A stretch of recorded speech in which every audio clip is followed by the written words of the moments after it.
My name is Clarice, and I'm 58 years old, and I never thought my own family would make me feel worthless. For most of my life, I believed respect came naturally with age. I had raised my daughter alone after my husband, Samuel, passed away 2 years ago. I thought I'd done a good job. She was smart, beautiful, and had built a good life for herself. But that evening, when I stood in the elegant doorway of Fiona's new home, clutching a casserole dish wrapped in foil, I realized how wrong I was. Derek, my son-in-law, greeted me with a smirk rather than a smile. His words always carried the same tone, half amusement, half disdain. "Ah, the famous casserole," he said loudly, as if it were a joke. "We'll try not to burn it this time." Fiona laughed softly, maybe to ease the tension, but I noticed the slight wince in her eyes. She knew how much that dish meant to me. It was Samuel's favorite potato and cheese with caramelized onions, the kind of comfort food you make when love means more than presentation. Inside, everything gleamed. Marble countertops, gold accents, and the faint scent of luxury candles. I felt like an intruder in a world I'd never belonged to. My simple cardigan and worn shoes stood out like a scar among silk. At dinner, Derek poured himself a glass of expensive red wine, glancing at me with that same smirk. "So, Clarice," he said, slicing through his steak. "How's retirement treating you? Must be quiet." His tone dripped with sarcasm. "Not much going on in that little house of yours, huh?" I smiled politely, pretending not to notice the insult. "It's peaceful," I replied. "I keep busy with my garden and the community center." He chuckled. "Community center? That's cute. Fiona, maybe you should sign your mom up for a hobby class, something modern." Fiona's face turned red. "Derek, please," he cut her off. No, I'm serious. It must be hard for her, living all alone, clinging to old habits. You're a strong woman, Clarice, really. Most people your age just fade out." The words hit me harder than I expected. I felt small, like I was shrinking right there in front of them. I wanted to defend myself, to say something sharp and clever, but my throat tightened. When dessert came, I tried to lighten the mood, sharing a story about Samuel, how he once accidentally burned his shirt trying to light the fireplace. It used to make Fiona laugh as a child. But Derek interrupted again, this time with a sneer. "Ah yes, the legend of Samuel. The man who left you? What exactly? A cozy little house and a casserole recipe?" The laughter that followed his laughter cut deeper than any insult. Fiona didn't laugh this time, but she also didn't stop him.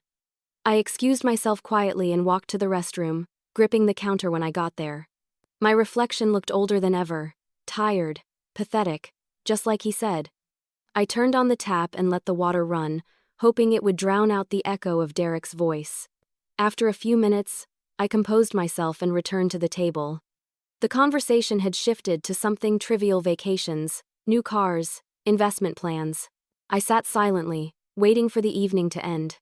When it was time to leave, Fiona hugged me lightly at the door. "I'm sorry, Mom," she whispered. "He's just like that sometimes." I nodded, forcing a smile. "It's fine, sweetheart." But as I stepped out into the cold night, Derek's final words followed me like a shadow. He called after me, just loud enough for me to hear. "Take care, Clarice. Don't trip on the porch. Hate for you to break something. Wouldn't want to add hospital bills to your retirement fund." Fiona didn't stop him. She stood frozen, eyes downcast. I walked to my car slowly, the casserole dish empty in my hands. My heart felt heavier than the glass pan itself. As I placed it on the passenger seat, I caught my reflection in the window, tired, humiliated, and completely alone. All the years of sacrifice raising Fiona after Samuel's death, working double shifts to pay for her college, praying for her happiness, felt meaningless in that moment. I wasn't a proud mother. I was a burden. Driving home, I gripped the steering wheel tighter with every mile. The night was quiet, but my mind wasn't. Derek's laughter kept echoing. Pathetic. The word burned in my chest. When I pulled into my driveway, I sat in the car for a long time. My small house looked so fragile under the streetlight, just bricks and memories. I wanted to cry. But instead, I took a deep breath. Maybe Derek thought I was weak. Maybe Fiona had forgotten who I was. But I wasn't done yet. I walked inside, placed the empty casserole dish on the counter, and looked at Samuel's photo on the wall. "They think I'm nothing," I whispered. "But they'll see, Samuel. They'll see who I really am." Clarice leaves the house trembling, vowing that one day he'll regret underestimating her. It wasn't just Derek's words, it was Fiona's silence that crushed me. The next morning, sunlight spilled through my curtains, but it did nothing to warm me. I sat at the kitchen table with my cup of coffee, staring at the half-wilted flowers Fiona had brought me weeks ago. Their colors had faded, just like our relationship. I kept hearing his laughter, sharp, dismissive, echoing in my head like a bad memory I couldn't shake. But worse than that was the silence that came from my own daughter. That silence screamed louder than any insult. When Fiona was little, she used to call me her hero. I taught her how to ride a bike, how to bake bread, how to be kind even when the world wasn't. I never imagined she'd grow into a woman who'd sit quietly while her husband mocked her mother. That thought broke something inside me. I tried to keep busy that morning, watering my garden and trimming the overgrown hedges. My hands moved automatically, but my mind was miles away. Every flower I cut reminded me of something I'd lost. Later that day, my old friend Martha dropped by. She'd been my neighbor for nearly 30 years, a widow like me, full of stubborn kindness. The moment she saw my face, she frowned. "What happened, Clarice? You look like someone took the life out of you."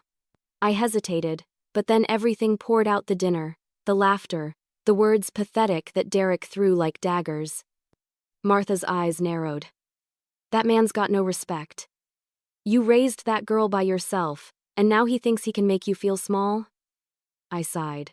"It's not just him, Martha. It's Fiona too." She just sat there, didn't say a word. Like she agreed with him. Martha reached across the table, patting my hand. "You can't let people like that define you. Money and arrogance make fools out of people. You're worth more than his entire house." Her words were comforting, but deep down, they didn't heal the wound. Because the pain wasn't about pride, it was about love. The kind of love that gets stepped on because someone you care about forgot its value. After Martha left, I went to the living room and pulled out an old photo album. There was a picture of Fiona at age 10, sitting on Samuel's lap, laughing while I baked cookies in the background.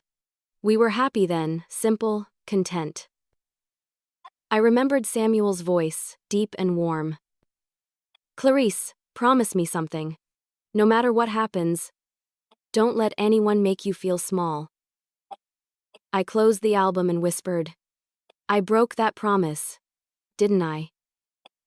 That night, I lay awake, staring at the ceiling. My house felt unbearably quiet, each tick of the clock sounding like judgment. I thought about how much I had given, how I'd spent years saving, sacrificing, and supporting Fiona through school. She never lacked anything growing up, not even when Samuel died and the bills piled up. I had worked 3 jobs at one point just to make sure she could follow her dreams. And now, those dreams had taken her so far from me that I barely recognized her. By morning, I made up my mind. I wasn't going to live the rest of my days feeling pitiful. If Derek wanted to laugh at me, let him. I'd show him what real strength looked like, not through shouting or anger, but through quiet resolve. I started by organizing my late husband's things. It had been years since I'd gone through his files.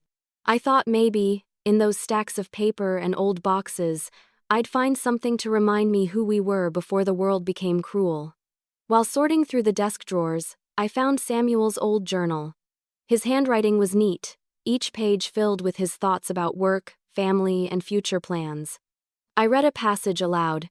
"If anything happens to me, Clarice will know what to do. She always has." Those words struck me like lightning. What if there was something I was supposed to do, something unfinished? Samuel had always been careful with his finances and property, but after he died suddenly, I hadn't had the heart to go through everything. Maybe I missed something important. That thought lingered as I made myself tea and sat by the window. Outside, the world moved on like nothing had happened. Children played on the sidewalk. A neighbor's dog barked, and the mailman waved as he passed. But inside me, something had shifted. Later that week, I attended a volunteer meeting at the community center. Helping others usually gave me comfort, but this time I couldn't focus. Every kind face reminded me that I was living a life too small for the woman I used to be. I wasn't looking for wealth or recognition. I just wanted to reclaim my dignity, the one Derek tried to strip away with his cruel laughter. When I got home that evening, I noticed Samuel's old briefcase tucked under the sofa, dusty, untouched. My pulse quickened as I pulled it out. Inside were envelopes, faded documents, and receipts from years ago. My heart thudded in my chest. What if this was the key to something Derek and Fiona didn't know existed? As I sorted through the pile, one brown folder caught my attention. It had Samuel's handwriting on it. Property and partnership papers. A strange curiosity lit up inside me. I didn't know what I'd find, but for the first time in months, I felt purpose again. I brushed the dust off the folder, looked up at Samuel's framed photo, and whispered, "Maybe this is what you meant, love. Maybe this is what I'm supposed to do." Clarice decides to quietly investigate her late husband's old business documents. Sometimes answers hide where memories sleep. The next morning, I woke up with a feeling I hadn't felt in years, purpose. It was faint, like the first light of dawn, but it was there. I spent the early hours cleaning the house, my mind restless and alert. That folder I'd found the night before kept pulling at me. Property and partnership papers. The words looked harmless, but something about them whispered that Samuel had left behind more than memories. After breakfast, I climbed up the narrow attic stairs. The wooden steps creaked beneath me, each one sounding like a reminder of how long it had been since I'd dared to come up here. I hadn't touched anything in this space since the funeral. The air was heavy with dust and old grief. Boxes were stacked high, some labeled Christmas, others marked school, and a few simply labeled Samuel. My heart tightened when I saw his name written in his steady handwriting. I knelt beside one and brushed away the dust. Inside were old shirts that still faintly smelled of his aftershave, a few books, and an old family photo album. My hands trembled as I flipped through the pages. There we were, young, hopeful, smiling at a future that felt endless back then. Beneath the album, I noticed a brown envelope marked private. My breath caught. Samuel had been meticulous with his paperwork, and anything marked private meant it mattered. Carefully, I opened it. Inside were documents, property deeds, financial statements, and something that looked like a will draft. My pulse quickened as I read the header. Last Will and Testament of Samuel Harding. I froze. I thought we had settled everything after his death, but this was different. It wasn't signed. It was only a draft, and several notes were scribbled in the margins. One name stood out repeatedly, James Porter. I remembered him vaguely, a friend of Samuel's from years ago, a quiet man who often came by for dinner. They had talked business sometimes, but I never paid much attention. As I scanned the documents, I realized they shared ownership of a small piece of land outside town, something called the Westwood property. Samuel's notes suggested that the ownership transfer had never been finalized. According to the papers, part of it still belonged to our family. My hands shook as I turned the pages. There were also old receipts and letters between Samuel and James, discussing maintenance and potential sale offers. None of them mentioned any final sale. Could that land still be ours? Suddenly, my mind went to Derek. He handled Fiona's finances, investments, and everything tied to their accounts. He always bragged about his real estate intuition. What if he knew about this land? What if he'd already found a way to use it for himself? The thought chilled me. Derek was cunning, and arrogance like his often hid greed. I carried the envelope downstairs, coughing as I walked through the dust. I sat at my kitchen table, spreading the papers out carefully. I didn't fully understand the legal language, but I knew enough to recognize property terms and partnership shares. If this document was real, I might still have claim to something significant, something Derek couldn't touch. That afternoon, I called the number of a law firm I'd seen on a flyer at the community center. Monroe and Associates Property and Estate Law, it said. The receptionist's voice was warm and polite. I explained briefly that I had my late husband's old documents and needed someone to look at them. She scheduled an appointment for the next morning with attorney Helen Monroe. When I hung up, I exhaled shakily. It felt strange. Half of me was terrified of what I'd discover, and the other half thrilled by the idea that Samuel might have left me a final gift. That night, I couldn't sleep. I sat by the window looking out at the dark yard. The moonlight cast a pale glow over the garden Samuel and I planted together. I could almost hear his voice saying, "You'll know what to do when the time comes." Maybe this was what he meant. The next morning, I got dressed carefully, pressed slacks, a soft blue blouse, and a necklace Fiona gave me years ago. I wanted to look confident, even if I didn't feel it. As I drove into town, I rehearsed what I'd say. I didn't want to sound desperate or foolish. I wanted to sound like someone who still had control over her life. Helen's office was on the corner of Main Street, bright and welcoming. She was younger than I expected, mid-40s, with intelligent eyes and a calm demeanor. She shook my hand firmly and gestured for me to sit. "Tell me everything," she said. I explained about my husband, the attic, the documents, and the land. She listened carefully, occasionally making notes. When I handed her the envelope, she adjusted her glasses and began reading. For a few minutes, there was only silence, except for the sound of paper rustling. Then she looked up, her eyes thoughtful. "Mrs. Harding," she said, "this isn't just sentimental paperwork. If what's written here is accurate, you and your late husband may still have legal claim to a valuable property. And from what I can see, this draft will was never processed through probate." I blinked, unsure how to react. "So, what does that mean?" "It means," she said, leaning forward slightly, "you might own more than you think." A strange mix of relief and disbelief washed over me. My husband hadn't left me with nothing after all. Helen smiled gently. "We'll need to verify these documents, but if you wish, we can complete a new version of your husband's will and ensure the estate is legally secured. Would you like to do that?" I nodded slowly, my heart pounding. "Yes, I think it's time." As I left her office, I felt a surge of strength I hadn't felt since Samuel died. The humiliation from Derek's laughter still lingered, but now it had met its match hope. Clarice decides to finalize the will her husband never completed, with a surprise inclusion Derek will never expect. I should have stayed home that night, but fate had other plans. When Fiona called to invite me for dinner again, my first instinct was to say no. The wound from the last visit still felt raw, and Derek's laughter haunted me more than I cared to admit. But something inside whispered that I needed to go. Maybe it was curiosity. Maybe it was the quiet fire that had started burning inside me since my meeting with Helen Monroe. Either way, I said yes. The night air was crisp as I drove to their house. The sky painted with streaks of violet. I held a small bouquet of daisies in my lap, a peace offering for Fiona. I told myself it wasn't about forgiving Derek, but about showing him that I couldn't be intimidated.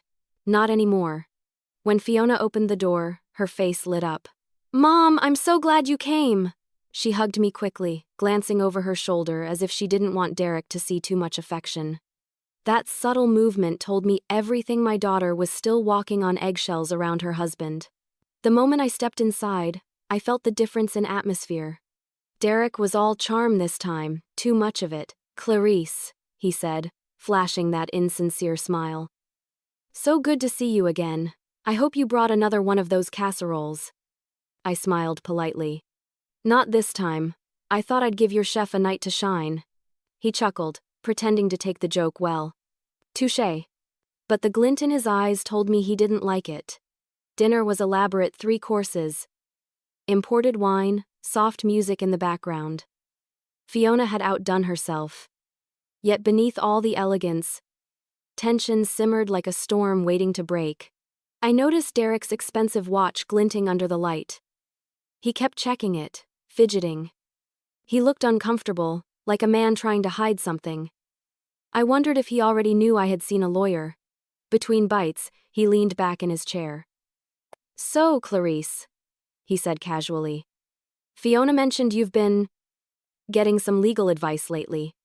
Planning to sell the house or something? His tone was too casual, his curiosity too sharp. Fiona's fork froze midair. I took a slow sip of water before answering. No, nothing like that. Just reviewing some of Samuel's old documents. Derek's jaw tightened. Ah, the late Samuel. Always full of surprises, wasn't he? Yes, I said softly, locking eyes with him. He was. The room fell silent. Fiona forced a smile and changed the subject, asking about my garden. I answered, but my focus stayed on Derek. He tried to act unaffected, but I saw the flicker of unease behind his smug grin. He knew something was coming, even if he didn't know what. After dinner, Fiona insisted we all sit in the living room for coffee. She handed me a cup and sat beside me on the couch. Derek stood by the fireplace, swirling his drink like he was in a movie. So Clarice, he said suddenly, tell us what's the secret to living alone all these years. Must get boring without anyone to share it with. His voice was dripping with mockery again, but I didn't flinch this time. I simply smiled. Oh, I keep busy. And besides, I've never truly been alone. Samuel's presence is still here with me in every decision I make, he snorted quietly. Right, ghostly advice. That's comforting. More comforting, I replied, than taking advice from greed. The air froze. Fiona looked between us, her eyes wide. Derek's smirk faltered for the first time. He didn't respond, just stared at me like he wasn't sure what game I was playing. I set my cup down gently and turned to Fiona. Sweetheart, I know things have been tense between us. I just want you to know I love you, and I always will, no matter what happens. She blinked, confused by the seriousness of my tone. Mom, what do you mean? Just remember that, dear, I said softly. No matter what happens. Derek scoffed. You talk like something big's coming. Should we be expecting a surprise? I looked at him, meeting his arrogance with quiet confidence. Yes, Derek, a surprise. One that's been a long time coming. He let out a short, mocking laugh. Oh, I can't wait. Fiona frowned at him. Derek, please. But he waved her off. Relax, babe. I'm just joking. I mean, what could your mom possibly surprise us with? Another casserole? This time, I didn't look away. Not food, Derek. Something a little more, lasting. That wiped the grin right off his face. He studied me for a moment, then forced another laugh. You're something else, Clarice. Always full of stories. Maybe, I said, standing up and collecting my purse. But some stories end differently than people expect. Fiona looked concerned. Mom, are you leaving already? Yes, sweetheart. I have an early meeting tomorrow. Meeting? Derek asked, feigning curiosity. I turned toward the door and smiled. Yes, with my lawyer. He blinked, his jaw tightening. Fiona looked puzzled, but I didn't explain. I didn't need to. I wanted Derek to stew in uncertainty, to feel that creeping discomfort of not knowing what I knew. As I stepped out into the night, the air felt fresher than it had in weeks. I could almost feel Samuel's hand on my shoulder, steady and proud. For the first time, Derek's laughter didn't sting, it sounded hollow, nervous. I walked to my car, the streetlights glowing faintly around me. The road ahead seemed long and uncertain, but I wasn't afraid anymore. I had truth on my side and a plan that would change everything. Derek laughs dismissively, unaware that Clarice has already set a meeting with her lawyer. I wasn't looking for revenge, I was looking for justice. The next morning, I woke before sunrise. I didn't know whether it was nervousness or determination that got me out of bed. But either way, I felt alert, almost fierce. I dressed neatly, put on light makeup, and slipped Samuel's wedding ring onto my necklace for strength. The air outside was cool and sharp, the kind that makes you feel alive even when your heart is heavy. When I arrived at Helen Monroe's office, she greeted me with her usual calm warmth. Mrs. Harding, she said with a smile. You look ready to take on the world today. Not the world, I replied, settling into the chair across from her desk. Just one arrogant man. She chuckled softly and opened the file she'd started on my case. Well then, let's make sure we do this right. I've gone through all of your husband's documents. Everything you brought me is authentic. That property, the Westwood lot, was never officially transferred. According to the records, your husband's share is still in your name. I leaned forward, my hands trembling slightly. So that means it's still ours? Helen nodded. Yes. In fact, given the current development in that area, it's quite valuable. You're entitled to it fully as his surviving spouse. I let out a shaky breath. Samuel, I whispered. You did leave me something after all, Helen smiled knowingly. He clearly trusted you to find it when the time was right. For the next hour, she explained how we could finalize the will, officially declaring me the rightful owner of the property and protecting it from any future claims. I listened carefully, signing where she directed, feeling a sense of power return to my fingertips with every stroke of the pen.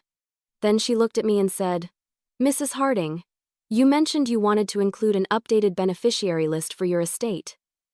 Have you thought about who you'd like to name? I nodded. Yes. My daughter Fiona.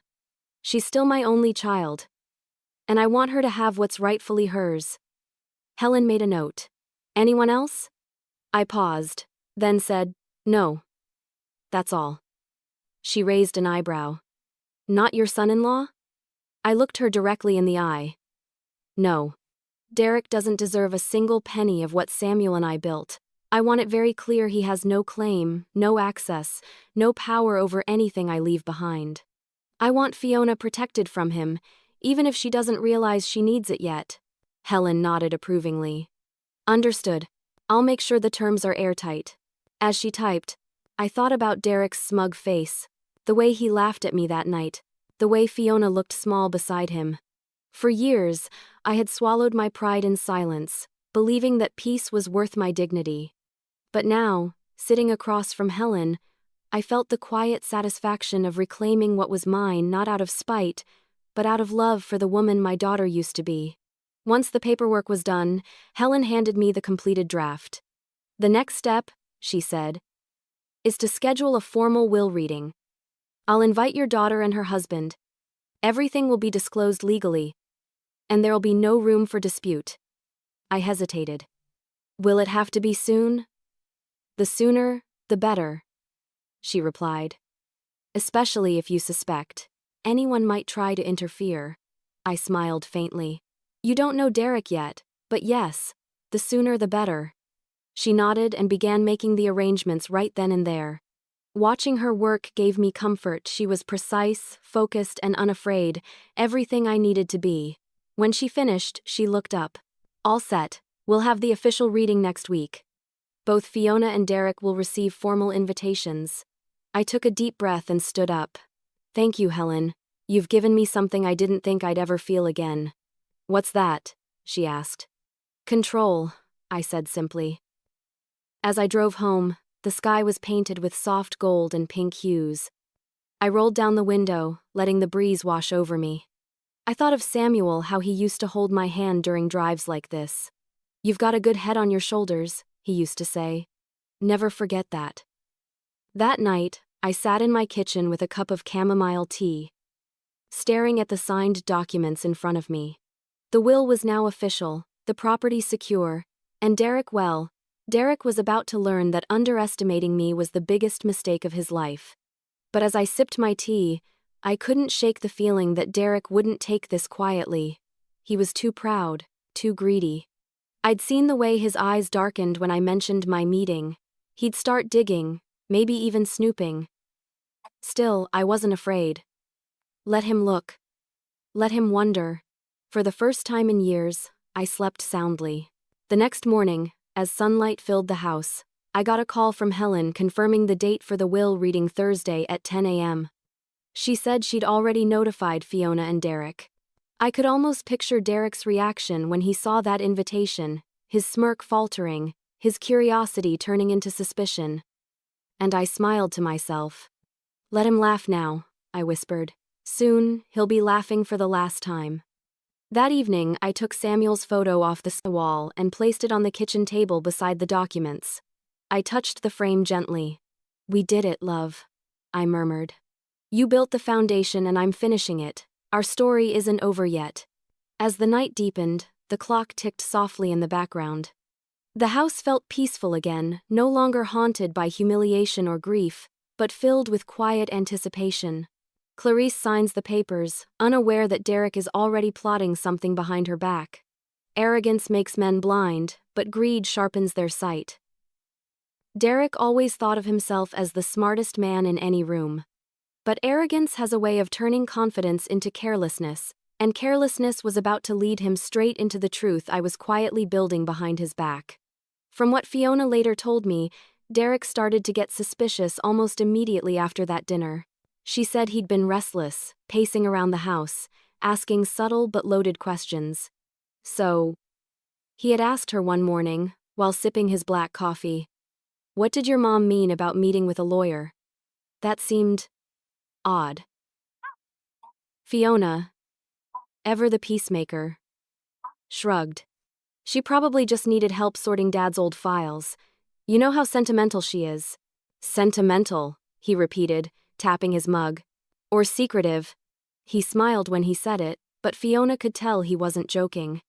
Derek's kind of smile always had an edge. That same day, while Fiona was at work, Derek went into the study and opened her laptop. He'd installed a monitoring program months ago for protection, he'd said back then. Really, it was control. He scrolled through her messages and saw one that made his blood run cold. It was from Helen Monroe. The name was unfamiliar, but the word lawyer in the email header was enough to send him spiraling. Fiona had written, "Thank you for confirming the meeting on Thursday. My mother and I will be there." His jaw clenched. "What meeting?" he muttered. "What the hell is that old woman up to?" He leaned back in his chair, staring at the screen, his mind racing. Then he opened a new tab and began typing Helen Monroe Attorney into the search bar. Within seconds, he found the firm's website. Property and estate law. His heart pounded faster. Estate. He repeated under his breath. "Oh no, Clarice. You don't get to play games with me." When Fiona came home that evening, Derek was uncharacteristically sweet. He poured her wine, cooked dinner, even complimented her new dress. But underneath the charm, he was digging for information. "So, honey," he said casually, "this thing with your mom, should I come along? Just to make sure she's not being taken advantage of." Fiona frowned. "Taken advantage of? Derek, it's just legal stuff about Dad's old papers." He smiled tightly. I know. I just think I should be there, as part of the family, to protect your interests." But Fiona shook her head. "She specifically said she wanted this handled privately. Let's just respect that." The answer infuriated him. Respect that. Derek wasn't the kind of man who respected boundaries, he bulldozed through them. The next day, he called one of his golfing buddies, who happened to be a paralegal. "Find me everything you can on Helen Monroe," he ordered. "And if she's working on anything related to Clarice Harding, I want to know about it." When the friend hesitated, Derek added, "Money's not a problem." By the end of the day, he knew more than he should have. Helen had recently filed paperwork under my husband's name, revising a will, finalizing property claims. Derek's smirk returned. "So that's your game, old lady. You think you can sneak around and change things behind our backs." That night, he called another contact, a shady lawyer he'd used before. "If there's a will reading coming up," he said, "I want to be there, and I want to make sure nothing funny happens. If there's any way to contest it, I'll do it." His friend laughed. "You sound nervous, Derek." "I'm not nervous," Derek snapped. "I'm being proactive." But deep down, he was nervous. Because despite all his confidence, Derek knew money had a way of slipping away fast, especially money that didn't belong to him. He'd used Fiona's inheritance before, transferring funds under the guise of investments. If I was reclaiming assets or closing accounts, it could expose everything. Over the next few days, Fiona noticed the change in him. He was shorter with her, easily irritated, pacing the house more than usual. One night, when she reached for his hand, he pulled away. "What's wrong with you lately?" she asked softly. "Nothing," he muttered. "Just tired." But tired wasn't the word. Obsessed was closer to it. He was obsessed with knowing what I was planning. Meanwhile, I went about my days as calmly as ever, watering my plants, volunteering at the community center, baking small loaves of bread for neighbors. Outwardly, I was the same old Clarice Harding. But inside, I carried the secret of what was coming, and it gave me strength. I knew Derek's type. Men like him couldn't stand not being in control. And when you took even a sliver of power from them, they'd scramble, make mistakes, show their true selves. Fiona called me a few days before the will reading. "Mom, Derek's acting weird lately. It's like he's paranoid. Did something happen?" I smiled to myself. "Nothing to worry about, dear. Sometimes people act strange when they're afraid of losing something they never truly owned." She was quiet for a moment. "That's cryptic." "Maybe," I said. "But you'll understand soon." After we hung up, I sat in my living room and looked at Samuel's photo again. He's starting to sweat, isn't he?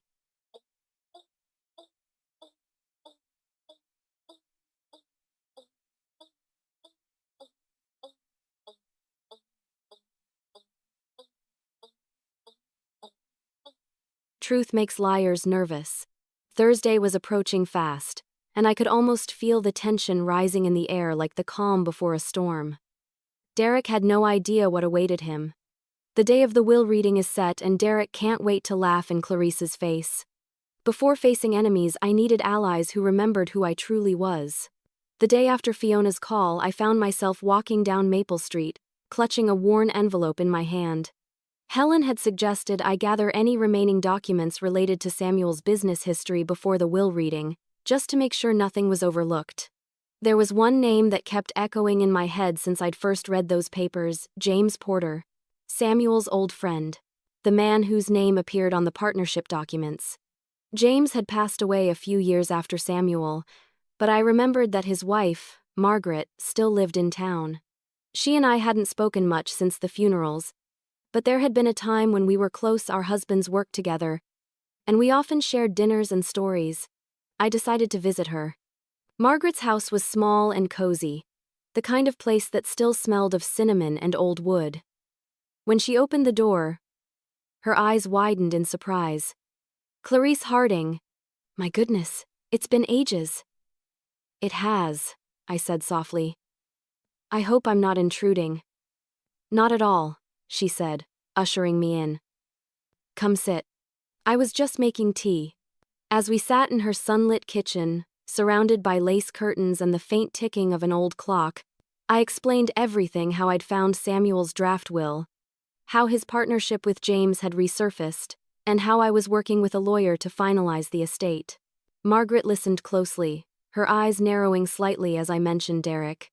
"I've heard things about your son-in-law," she said carefully. "He's ambitious." "That's one word for it," I replied, taking a sip of tea. "Arrogant and greedy might be better." She nodded. "James never trusted men like that. He always said, greed has a way of dressing itself up as charm." Her words made me smile sadly. Samuel used to say the same thing. Margaret got up and disappeared into the other room for a moment. When she returned, she was holding a thin folder. "You might want to see this," she said. "It's the last set of documents James kept regarding that property he co-owned with Samuel. He never got around to transferring anything either. It's been sitting here ever since he passed." I opened the folder and felt my pulse quicken. Inside were the same property deeds I had seen in Samuel's envelope, but these were newer, updated copies, stamped with dates after Samuel's death.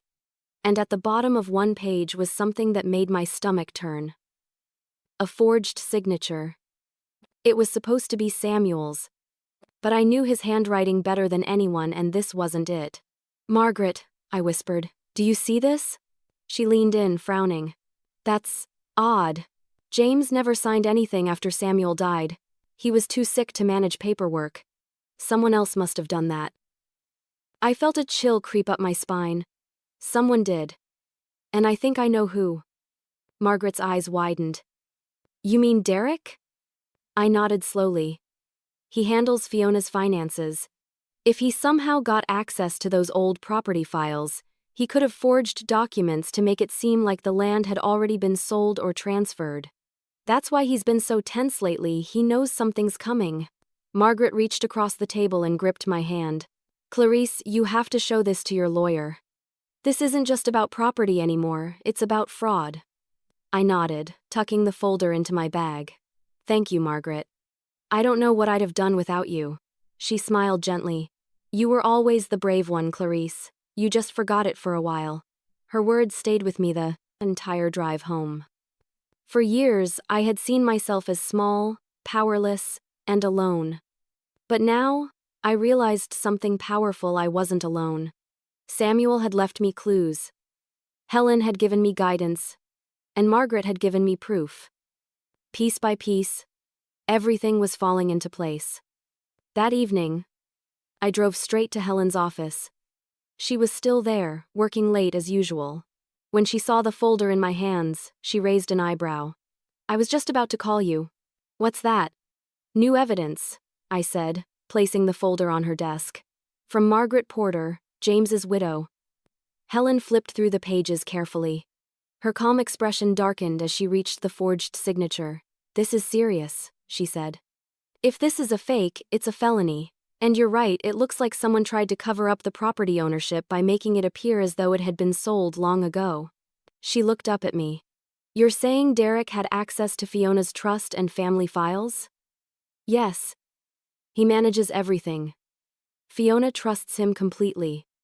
Helen sat back, tapping her pen thoughtfully. Then he's been playing a long game. He probably knew about this land before you did and tried to erase your claim quietly. But he slipped. The forgery doesn't match your husband's records on file. I clenched my fists. Can we prove it? Oh, we can do more than that, Helen said with a small, determined smile. We'll include this in the estate review. And once I present it at the will reading, it will all be on record. He won't be able to talk his way out of this. A deep, steady calm settled over me. For the first time in a long while, I felt like justice was within reach, not revenge justice. As I left Helen's office, the night air felt lighter, almost freeing. I could finally see the end of the path I'd started walking when Derek first called me pathetic. Back home, I sat in my favorite chair and looked around the quiet house. Everything felt different now, not because anything had changed physically, but because I had changed. I wasn't the fragile widow Derek thought I was. I was a woman armed with truth. I smiled faintly, whispering to myself, he wanted a game. Let's see how he plays when the rules aren't his anymore. Helen assures her that when the lawyer reads the will, justice will speak louder than Derek's laughter. Sleep wouldn't come, memories and anticipation tangled in my mind. The night before the will reading felt like standing at the edge of a cliff, too late to turn back, too early to see what waited below. I tried to keep myself busy all day, but my thoughts kept circling back to the same point. Tomorrow, everything would change. Helen had called that morning to confirm the details. The reading is set for 10 a.m., she'd said. I've sent reminders to both Fiona and Derek. He acknowledged the appointment. I could almost hear the tension in her voice. Be prepared, Clarice. Men like Derek don't like being blindsided. I've been blindsided for years, I'd replied. It's about time he gets a taste of it. Now, as the sky dimmed into twilight, I sat alone in my living room, surrounded by quiet. The documents Helen had prepared were neatly stacked on the table beside me, along with Samuel's photo. His steady smile in that picture never failed to calm me. I touched the frame and whispered, "Tomorrow's the day, love. I hope you'd be proud of me." A soft breeze came through the open window, and for a moment, it felt like his presence filled the room. I wanted to believe that he was there, watching, guiding me through this final test. To distract myself, I made a pot of tea and sat down to write a letter to Fiona. I didn't know how the next day would unfold, but I needed her to understand everything from the humiliation I'd endured, to the truth about her husband, to the love that never stopped even when she drifted away. I wrote slowly, each word carrying the weight of years.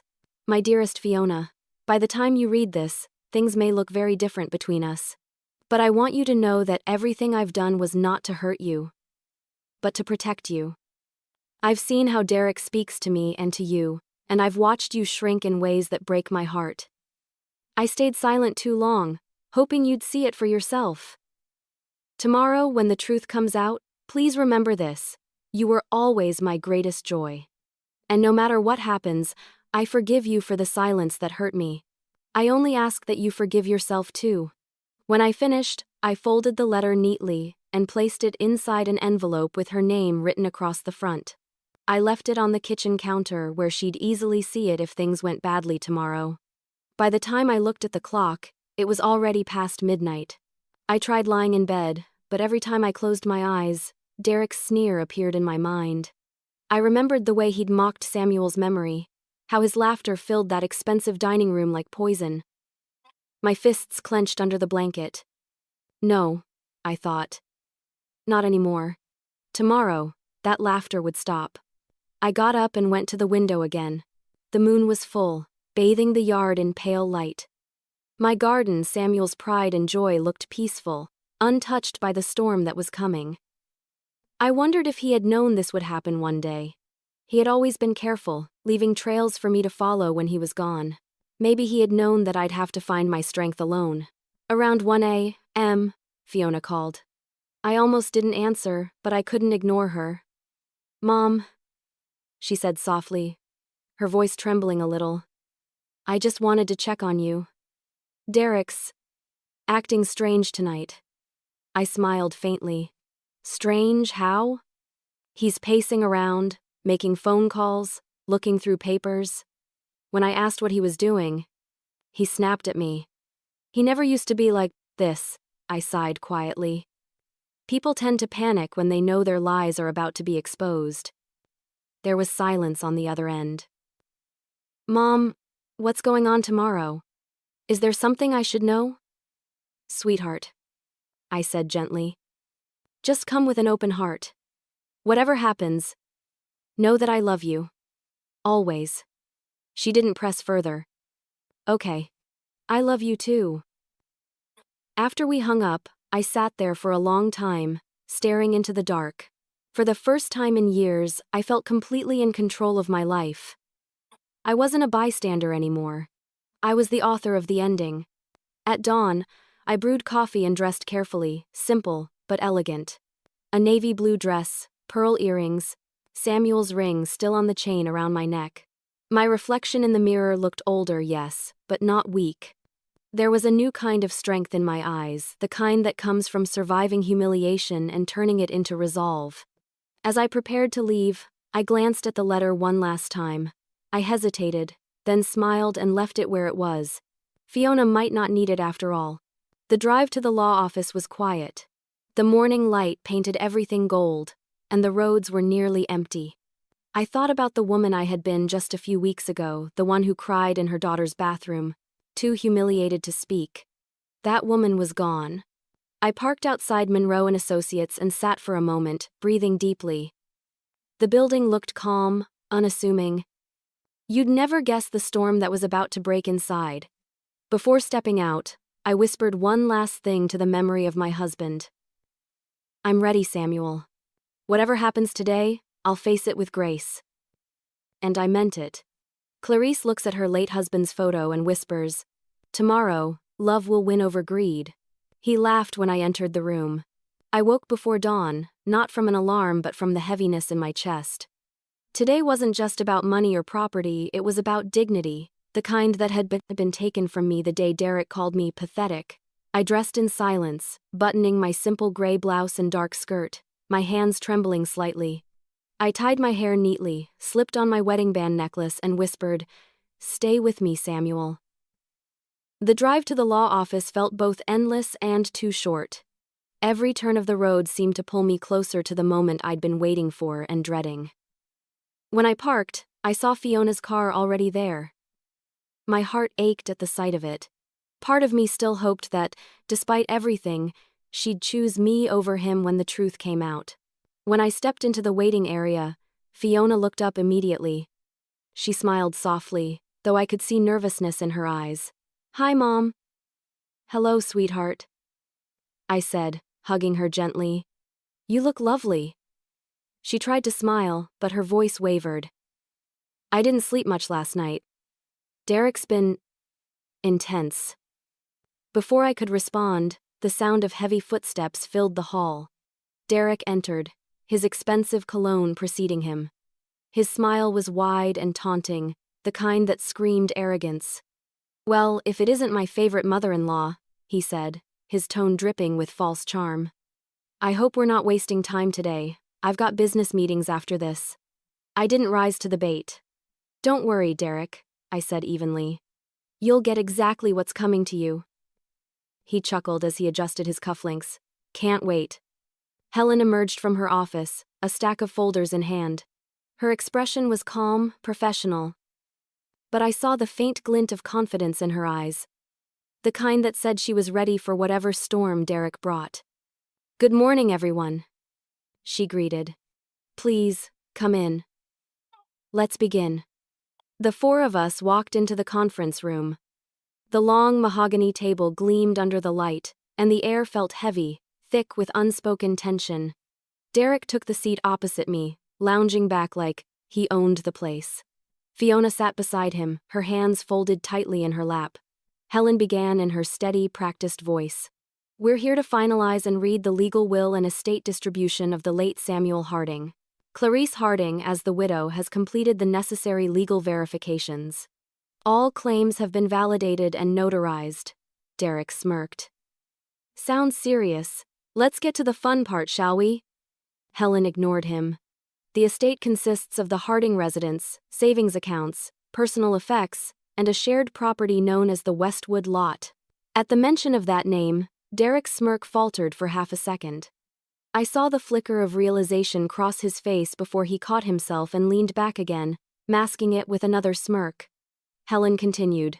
The will has been updated to reflect all current assets and rightful ownership. Mr. Harding's wishes have been honored to the fullest extent of the law. I sat quietly, hands folded, my heart pounding. Derek cleared his throat loudly. Just to be clear, he said, as the family representative and Fiona's husband, I assume I'll have some oversight in this matter? Helen looked up from her papers, her voice calm but cool. No, Mr. Graham, you won't. This matter pertains to Samuel Harding's estate, not yours. He chuckled condescendingly. Of course, but as Fiona's spouse, I'd say what's hers is mine, right? Helen's eyes hardened. That depends, Mr. Graham. Sometimes what's hers stays solely hers, especially when the law decides it should. He frowned, not understanding. Fiona reached for his arm, whispering, Please, Derek, just let her finish. Helen resumed. The following items and properties are hereby transferred to Mrs. Clarice Harding in full legal ownership. Upon her passing, the estate will move into the care of her sole heir, her daughter, Fiona Graham. Fiona blinked, surprised. Me? Helen nodded. Yes, you are the named beneficiary. Derek smiled wide, clearly satisfied. Well, there we have it. I knew Mom wouldn't forget about us. I didn't move, didn't speak.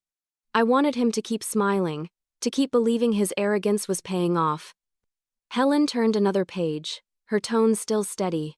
However, she said, this inheritance is subject to one binding condition: any spouse found to have engaged in fraudulent, deceptive, or financially manipulative behavior toward the Harding family forfeits all access, benefit, or claim to these assets.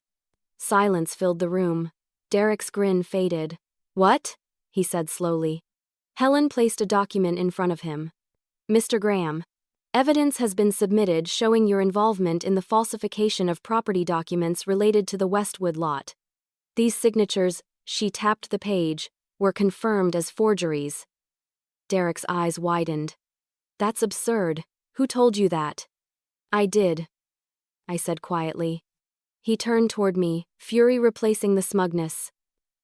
You lying, Helen cut him off sharply. Watch your language, Mr. Graham. This is a legal proceeding. Fiona looked between us, her face pale. What is she talking about? Derek. What does she mean forged? Derek stammered, his composure slipping.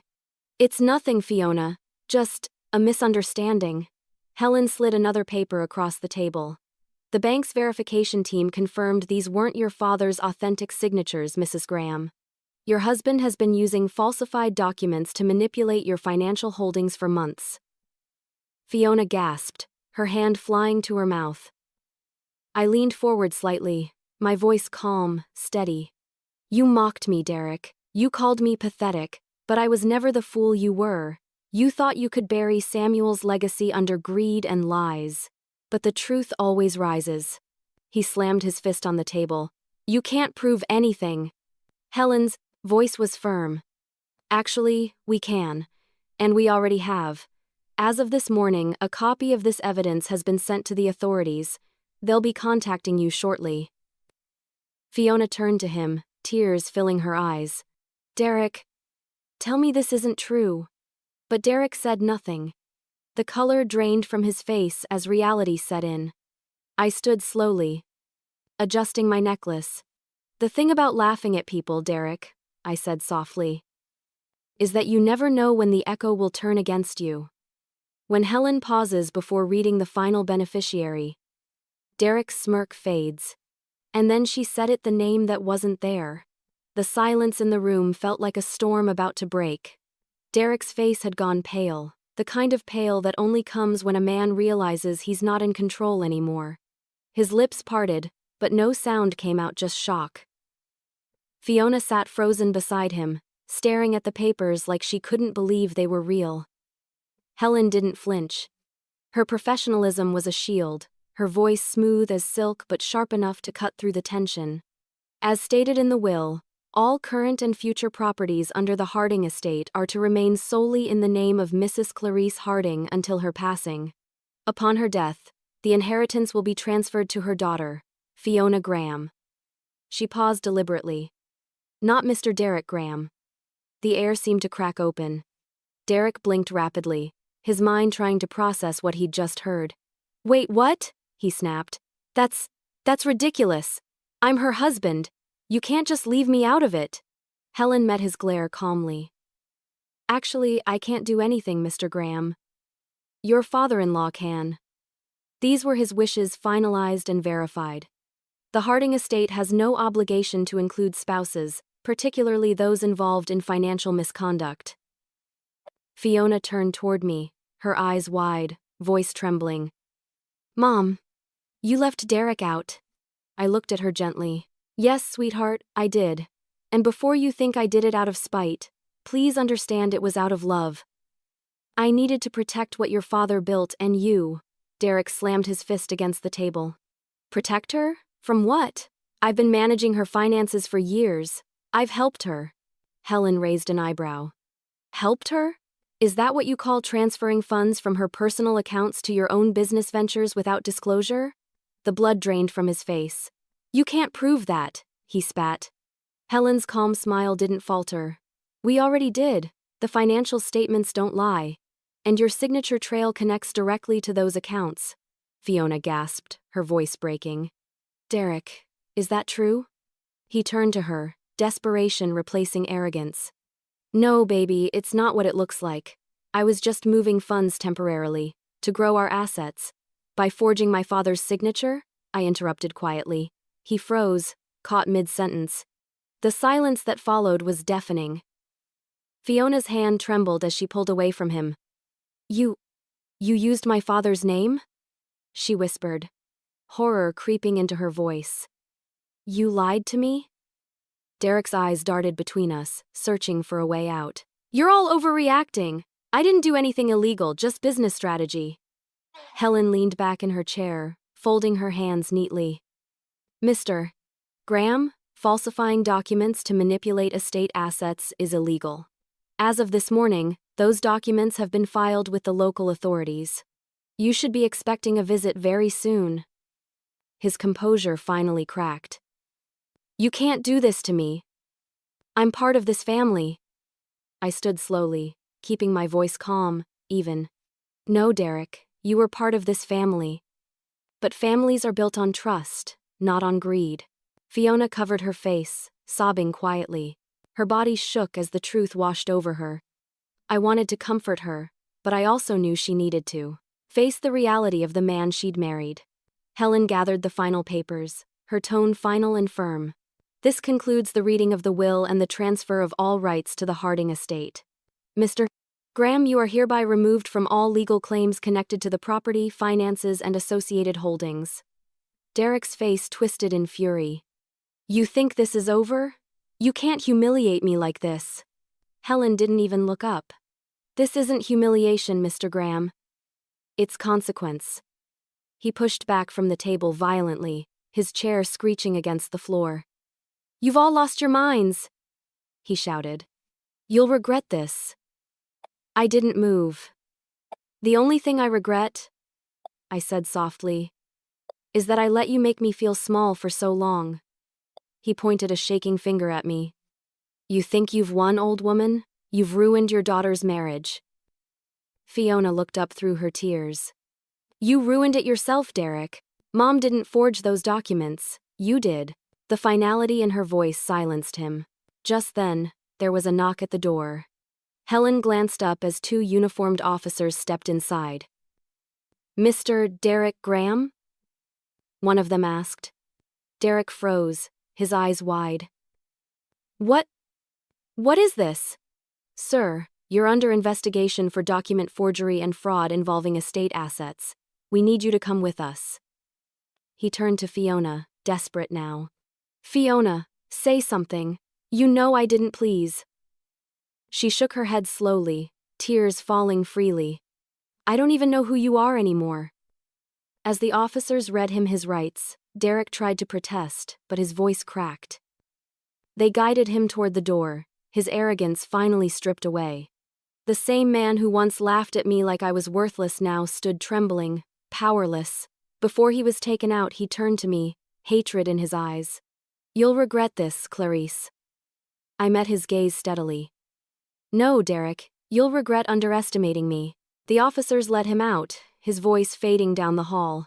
The door shut, leaving only silence behind. Fiona sat there for a long time, staring at nothing. I walked to her side and placed a gentle hand on her shoulder. It's over now, sweetheart. Her voice broke. Mom, I'm so sorry. I squeezed her hand. You have nothing to be sorry for. You loved someone who fooled you. That's not a sin, it's a lesson. She nodded slowly, still crying. Her tears falling on the table that had once separated her from the truth. Derek storms out, speechless, as police officers arrive with an arrest warrant. I wanted to hug her, but she was too broken to move. The moment the door closed behind Derek and the officers, the room seemed to lose all its air. For a few seconds, nobody spoke. The silence was heavy, filled with disbelief, heartbreak, and the echo of what had just happened. Fiona sat completely still, her hands covering her face. Her shoulders trembled as soft, helpless sobs escaped her. I didn't rush to her. I knew this kind of pain, the kind that couldn't be fixed with words. It needed space. It needed time. Helen quietly began gathering the documents on the table, her professional demeanor softening just a little as she looked at Fiona. Mrs. Graham, she said gently. You don't need to sign anything else today. Take your time, we'll handle the next steps when you're ready. Fiona didn't respond. She just nodded faintly, still staring down at the polished table as if trying to make sense of her reflection in it. I reached over and placed my hand on hers. It's all right, sweetheart, I whispered. You're safe now. Her lips quivered. Safe? Mom, everything's falling apart. I squeezed her hand a little tighter. Sometimes things have to fall apart before we can build something better. She turned to me, tears streaking her cheeks. How long did you know? Not long, I said softly. Just long, enough to understand what he'd done. I didn't want to believe it either, Fiona. But when I saw the evidence, I paused, my throat tightening. I knew I couldn't stay silent anymore. She shook her head slowly, her eyes distant. He used me, didn't he? All that talk about investments and our future, it was all lies. I nodded. Yes, darling. He was never after your heart. He was after what your father left behind. That was when the dam broke. Fiona buried her face in her hands and wept like a child. I moved closer and wrapped my arms around her, holding her the way I did when she scraped her knees as a little girl. Her sobs shook her body, but I held her tighter, whispering, "It's over now. You don't have to carry his lies anymore." Helen quietly excused herself, leaving us alone in the room. The sound of Fiona's crying was the only thing that filled the silence. I wanted to cry too, but my tears were gone. They had been replaced by something steadier, something like peace. When Fiona finally lifted her head, her eyes were red and swollen. "You must hate me," she said. "For staying with him. For laughing that night. For letting him." I pressed a finger to her lips gently. "No, I could never hate you. You're my daughter. You made choices because you wanted love. We all do that. I just wish you could see yourself the way your father did, the way I do." She wiped her tears with the back of her hand. "I don't even know who I am without him." "You'll find out," I said softly. "And when you do, you'll be stronger than you ever were with him." For the first time in what felt like years, she looked at me not as the mother she pitied, but as the woman she remembered, the one who raised her alone, who worked nights and mornings just to keep their world from collapsing. Her gaze softened, and she whispered, "You never gave up on me, did you?" "Never," I said, "not even when it hurt to hold it on." Later that afternoon, we left Helen's office together. The sun was bright, almost too bright, as if mocking the darkness we had just stepped out of. Fiona walked beside me quietly, lost in thought. When we reached the parking lot, she stopped and turned to me. "Mom, thank you," she said quietly, "for saving me from him, even if it broke me in the process." I brushed her hair back gently. "He broke you, sweetheart. I just helped you see it." We drove home in silence, the radio off, the sound of the road humming beneath us. I could tell Fiona was trying to process everything, replaying the lies and half-truths Derek had told her over the years. Every few minutes, she'd sigh softly, like she was trying to breathe out the pain. When we got to my house, she hesitated before following me inside. "It feels strange being here," she said softly. "I used to think your house was so small, but now it feels peaceful." I smiled faintly. "Peace has more space than any mansion, Fiona." We made tea, something simple, something familiar. As we sat across from each other at the kitchen table, I noticed how her hands trembled when she lifted her cup. She looked exhausted, fragile. But there was something new in her eyes, too. Clarity. "Mom," she said after a long silence, "do you think people like Derek ever regret what they do?" I thought about it for a moment before answering. Maybe for a second, but regret without change is just guilt. And men like Derek don't change, they only blame others for their downfall. Fiona nodded slowly, as if memorizing every word. That night, after she fell asleep on the couch, I covered her with a blanket and stood watching her for a while. She looked so young again, like the little girl who used to dream out loud about her future. I realized that, in a strange way, this moment wasn't just her reckoning, it was her rebirth. I walked to the window and looked out at the quiet street. Somewhere, in the distance, I could hear sirens. I wondered if they were for Derek, already sitting in a police car, finally understanding what it meant to lose everything he thought he owned. I didn't smile. I didn't celebrate. I just breathed deeply, letting the calm settle in my bones.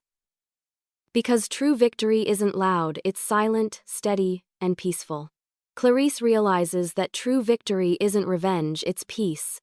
The house felt alive again, not because of money, but because of love. The morning after the will reading, my home was filled with a kind of quiet that didn't ache anymore. It wasn't the silence of loneliness, it was the stillness of healing. Fiona was still asleep on the couch, curled up beneath the blanket I'd placed over her the night before. For the first time in years, she looked peaceful, like the storm that had been swirling inside her had finally run out of strength. I made breakfast, scrambled eggs, toast, and the same coffee she used to beg for a sip of when she was a child. The smell must have woken her, because a few minutes later, she appeared in the doorway, her hair messy, her eyes swollen but softer than before. "Morning, sweetheart," I said, sliding a plate toward her. "Eat."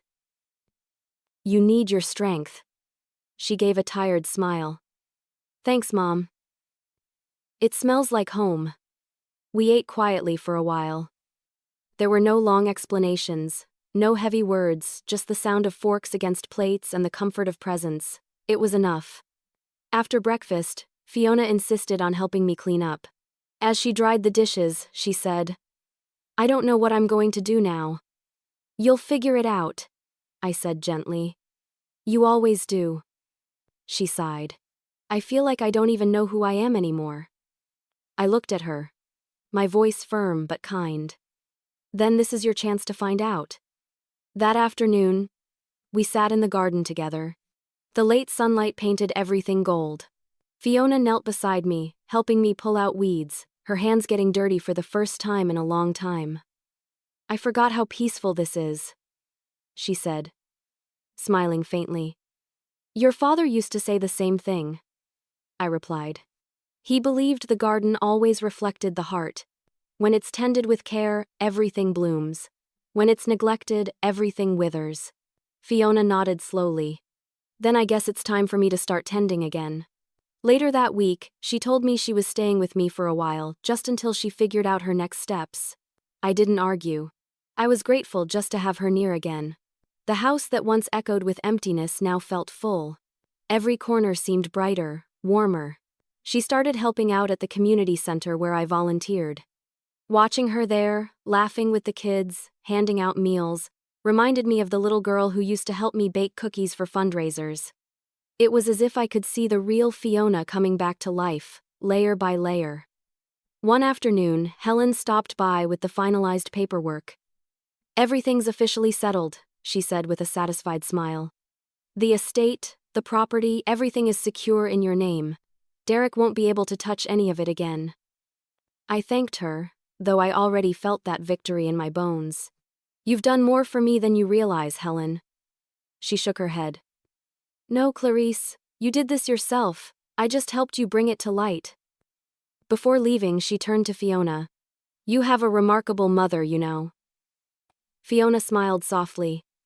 I do now. After Helen left, I looked around my home. It was small. Yes, but it was alive again. The laughter that had been missing for years had found its way back through the cracks of pain. I realized then that I didn't need a grand house, a fancy car, or even wealth to feel rich. I had something Derek never understood: peace, love, and the kind of freedom that money couldn't buy. A few days later, Fiona came into the living room holding a notebook. I've been thinking, she said, about what I want to do next. I looked up from my knitting. And what's that? I want to paint again, she said shyly. I stopped after I married Derek because he said it wasn't practical, but it's the only thing that's ever made me feel like myself. I smiled so wide it made my cheeks ache. Then you should paint until your heart's full again. She laughed softly. You really think I can make a living off it? I think you can make a life out of it, I replied. And that's worth more. The following week, Fiona set up an easel by the living room window. She painted every morning bright colors, soft strokes, pieces that felt like healing made visible. The house smelled of paint and coffee and life. One evening, after a long day of volunteering, we sat on the porch together watching the sunset. Fiona leaned her head on my shoulder. You know, she said quietly, I used to think money was the measure of success. Derek made me believe that. But you've shown me something different. What's that? I asked. That success isn't about what you own, she said, smiling faintly. It's about who you are when you've lost everything. I nodded, my throat tight with emotion. Your father would be proud of you. She took my hand and squeezed it. No, Mom, he'd be proud of you. The next morning, as sunlight poured through the curtains, I walked through my garden and felt something I hadn't in years: joy.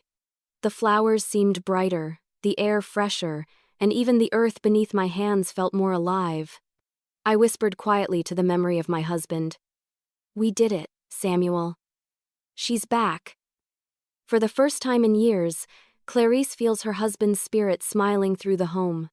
People started whispering my name, not with pity, but with respect. In the weeks that followed, I noticed something strange happening around town. When I went to the grocery store, people who used to offer polite but distant smiles suddenly stopped to talk. At the post office, Mrs. Lang, who hadn't said more than 2 words to me since Samuel's funeral, touched my arm and said softly, "Clarice, I heard what happened. You're such a strong woman. We're all proud of you." It caught me off guard at first. For so long, I had been invisible, just another quiet widow living at the edge of town. But now, my story had spread. Not as gossip, but as something more. People weren't whispering about pity anymore. They were whispering about courage. At the community center, the volunteers greeted me differently.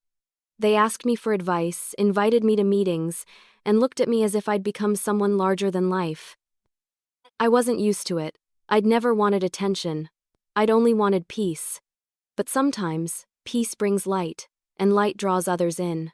One afternoon, while helping with the meal service, a young woman approached me hesitantly. "Mrs. Harding?" she asked. "I just wanted to say thank you. What you did, standing up for yourself and your daughter, it gave me hope." Her voice shook slightly as she explained how she'd been stuck in a toxic marriage, too afraid to leave. "Hearing about you made me realize that being quiet doesn't mean being weak," she said. I didn't know what to say. I simply placed my hand over hers and whispered, "Strength doesn't always roar. Sometimes it just speaks when it must." She smiled, tears glimmering in her eyes. That night, as I walked home, I realized that my story had become something bigger than me. It wasn't just about revenge or justice, it was about every woman who had ever been silenced, mocked, or made to feel small. Fiona's healing continued too. Her art was beginning to draw attention, local shops displayed her pieces, and a small gallery owner had even offered to host an exhibit for her. Watching her paint filled me with pride. Each brushstroke felt like an apology she didn't need to say and forgiveness I had already given. One day, she came into the kitchen holding her phone, her eyes bright with excitement. "Mom," Helen just called, she said. "She's helping organize a women's empowerment event next month and she wants you to be one of the speakers." I nearly dropped my teacup. "Me? Oh, no, sweetheart. I'm not." But she cut me off with a grin. "She said your story could inspire people."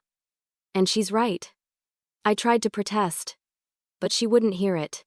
"You're doing it, Mom. You have to."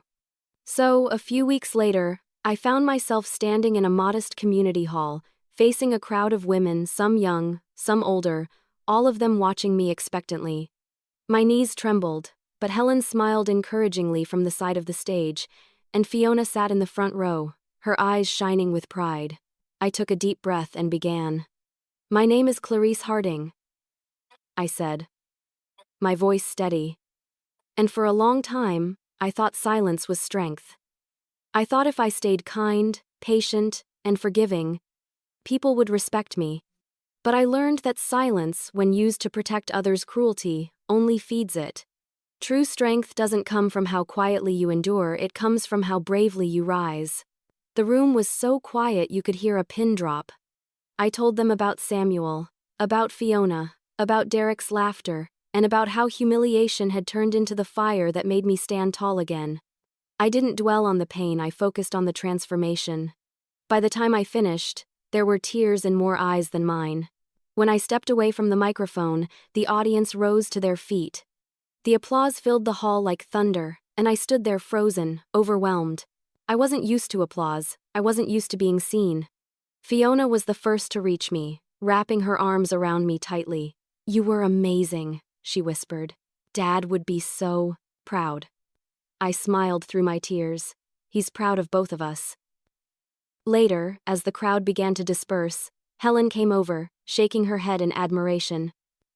"You did beautifully, Clarice. You have no idea how much your story will mean to people." "I didn't do it for recognition," I said quietly. "I just wanted peace." Helen smiled. "And sometimes peace inspires others more than victory ever could." That evening, as Fiona and I walked home under the golden glow of the streetlights, she slipped her arm through mine. "Mom," she said softly, "when people talk about you now, they don't say poor Clarice anymore." I chuckled. "No, what do they say?" "They say Clarice Harding, the woman who stood her ground." Her words hit me deeper than she could have known. I'd spent years shrinking, apologizing for existing too loudly, for asking for too little. Now, people spoke my name not as a symbol of pity, but of quiet power. When we got home, I went to Samuel's photo again. I touched the frame, smiling softly. "We did it, love," I whispered. "Your name's safe." Our story didn't end in shame, it ended in strength. The next morning, when I walked into town, I noticed something simple yet profound. People didn't look past me anymore. They looked at me with warmth, with understanding, with respect. As applause fades, she sees her husband's face in her memory, smiling. I started this story broken, but I end it whole. It's been 6 months since the day the lawyer read my husband's will, the day Derek's laughter finally died. The seasons have changed, and so have I. My mornings begin with birdsong instead of worry, and my nights end in peace rather than loneliness. It's strange how quickly life can rebuild itself once you decide to stop standing in the ruins. Fiona lives just 2 streets away now, in a modest but warm home with large windows and sunlight that spills across her art supplies. She visits almost every day, sometimes bringing fresh bread, sometimes just herself. I never ask for anything more. This morning, she arrived early with a canvas tucked under her arm. "Don't peek yet," she said, grinning like a child. "I've been working on something for you." I smiled, pretending to obey as she set it down on the easel in my living room. When she finally turned it around, my breath caught. It was a painting of my garden, the roses, the small stone bench, the sunlight streaming through the oak tree. But what made me cry wasn't the garden itself, it was the faint silhouette of Samuel sitting on the bench, smiling toward the house. "It's called Peace Returns," she said softly. "I wanted you to have something that reminds you he's still here." I didn't try to hide my tears. I just hugged her tightly and whispered, "He'd love it, Fiona. And he'd love you for finding your light again." She pulled back, eyes shimmering. "You helped me find it, Mom. You always do." After she left that afternoon, I made myself a cup of tea and sat in the garden, looking around at everything Samuel and I had built. The flowers were blooming brighter than ever. The house felt alive, not with noise or company, but with meaning. The pain that once haunted every corner had turned into gratitude. Sometimes I still think about Derek. His trial came and went quietly. He pled guilty to fraud in exchange for a reduced sentence. I didn't attend, though the prosecutor invited me to testify. I didn't need to be there. Justice had already been done the day his lies were revealed. I didn't hate him, I'd stopped giving him that kind of power over me. Fiona struggled for a while after he was gone, of course. There were days she'd come over and just cry. Not from missing him, but from mourning the years she lost to him. I never told her to stop crying. Healing isn't a race, it's a reckoning. And eventually, her tears turned into determination.